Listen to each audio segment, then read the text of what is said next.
Medicover తో మీ మాతృత్వ కలలను సాకారం చేసుకోండి. ఇప్పుడు IOI పై 50%, IVF పై 20,000 తగ్గింపు మరియు పొందండి ఉచిత కన్సల్టేషన్ తో పాటు ఫ్రీ అల్ట్రాసౌండ్ స్కానింగ్. సంక్రాంతి పండగ రద్దీని దృష్టిలో పెట్టుకుని ప్రత్యేక సర్వీసులను నడుపుతోంది ఏపీఎస్ఆర్టీసీ. గోదావరి జిల్లాల నుంచి హైదరాబాద్కు ఈ స్పెషల్ బస్సులు నడుపుతోంది. జనవరి 9 నుంచి 13వ తేదీ వరకు ప్రత్యేక బస్సులు అందుబాటులో ఉంటాయి. అయితే వీటిలో ఎలాంటి అదనపు ఛార్జీలు ఉండవని, సాధారణ ఛార్జీలే వసూలు చేస్తామని ఆర్టీసీ అధికారులు స్పష్టం చేశారు. మరోవైపు సంక్రాంతికి ఏపీ వ్యాప్తంగా 2,400 ప్రత్యేక బస్సులు ఏర్పాటు చేశారు. సంక్రాంతి పండగ సమయంలో గోదావరి జిల్లాలకు 25 లక్షల మంది వస్తారని అధికారుల అంచనా. దీంతో దానికి తగ్గట్లుగా ఏర్పాట్లు చేస్తున్నారు అధికారులు.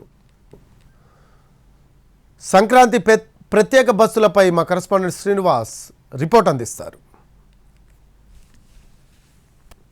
సంక్రాంతి పండుగకు వచ్చే ప్రయాణికులను దృష్టిలో పెట్టుకుని ఆర్టీసీ ప్రత్యేక ఏర్పాట్లు చేయడం జరుగుతున్నది. ఇక ప్రత్యేక బస్సులను కూడా ఏర్పాటు చేయడానికి ఇప్పటికే కార్యాచరణ నిర్వహించడం జరుగుతున్నది. అయితే ఇప్పుడు చూస్తే ఇక్కడ జనవరి 9వ తారీఖు నుంచి 13వ తారీఖు వరకు కూడా ప్రత్యేక బస్సులు అందుబాటులో తీసుకురావడానికి ప్రయత్నాలు జరుగుతున్నాయి. అయితే ప్రత్యేక బస్సుల్లో ఎటువంటి అదనపు ఛార్జీలు లేకుండా ఇక మామూలుగా ఏదైతే ఉన్నాయో బస్సుల్లో రెగ్యులర్ ఛార్జీలు విధంగానే వసూలు చేయాలని చెప్పేసి ఈ మేరకు నిర్ణయించడం జరిగింది. అయితే సంక్రాంతి పండుగను పురస్కరించుకుని గోదావరి జిల్లాలకు అత్యధికంగా ప్రయాణికులందరూ కూడా రావడం జరుగుతుంది. అయితే ఇక్కడ గోదావరి దేశ విదేశాల్లో ఉన్న వారంతా కూడా ఈ గోదావరి జిల్లాలకే ఇక్కడికి సంక్రాంతి పండుగను పురస్కరించుకుని రావడం జరుగుతుంది. ఈ రకంగా చూసినట్లయితే మొత్తం సంక్రాంతి పండుగకు సంబంధించి ప్రతి ఏటా కూడా 25 లక్షల మంది వరకు కూడా ఈ గోదావరి జిల్లాలకే రావడం జరుగుతుంది. అంటే ఇక్కడ ప్రధానంగా ఈ తెలుగువారి పెద్ద పండుగగా జరుపుకునే ఈ సంక్రాంతి పండుగకు సంబంధించి 3 రోజుల పాటు ఇక్కడ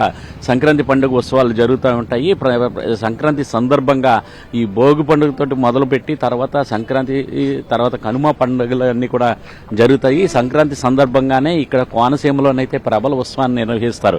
అయితే ఈ ప్రబల ఉత్సవానికి సంబంధించి దీన్ని తిలకించడం కోసం ఈ పండుగ 3 రోజులు కూడా ఆనందంగా గడపడం కోసమే ఎక్కువ మంది ప్రయాణికులు అందరూ కూడా ఇక్కడ రావడం జరుగుతుంది. దీన్ని దృష్టిలో పెట్టుకునే ఇక్కడ ప్రయాణికులను తీసుకురావడానికి ఇక్కడ ప్రయాణికుల కోసం ఎటువంటి ఇబ్బంది కలగకుండా ఉండే విధంగా ఈ బస్సులను ఏర్పాటు చేయడం జరుగుతున్నది. అయితే దేశ విదేశాలను అంటే విదేశాల్లో ఉన్న వాళ్ళు కూడా సంవత్సరానికి ఒకసారి పండుగ నిమిత్తం కూడా ఇక్కడికి ఈ గోదావరి జిల్లాలకే రావడం జరుగుతుంది. అందుచేతన అన్ని కూడా అంటే ఒక పక్కన ఆర్టీసీ బస్సులతో పాటు మరో పక్కన రైళ్లు అలాగే విమాన సర్వీసులు కూడా చాలా రద్దీగా ఉండటం జరిగింది. ఇప్పటికే టికెట్లు కూడా బుకింగ్ అయిపోవడం కూడా జరుగుతుంది. అయితే ఇక్కడ 9వ తారీఖు నుంచి ఈ జనవరి 9వ తారీఖు నుంచి కూడా ఇక్కడ బస్సులను ప్రత్యేక బస్సులను కూడా నడపాలని చూస్తున్నారు. అలాగే మళ్ళీ తిరిగి వెళ్లే సమయంలో కూడా ఈ బస్సులను కూడా ఎటువంటి ప్రయాణికులకు ఎటువంటి ఆటంకం కలగకుండా ఉండే విధంగా ఇక్కడ చర్యలు తీసుకోవడానికి ఇక్కడ ప్రత్యేకమైన చర్యలు చేపట్టడం జరుగుతున్నది.